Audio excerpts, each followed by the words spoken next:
বাবু এটা আপনার হয়ে যাবে, এটার কোনো শেষ নাই, এটা হলো নিঃশেষ।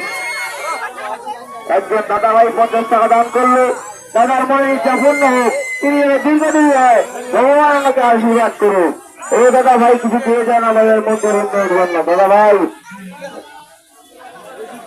যা পারেন সামর্থ্য অনুযায়ী দান করেন। আপনার কাছে 50 টাকা আছে, তার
আপনার রয়ে যাবে, এটা পরকালের জন্য সঞ্চিত রয়ে যাবে।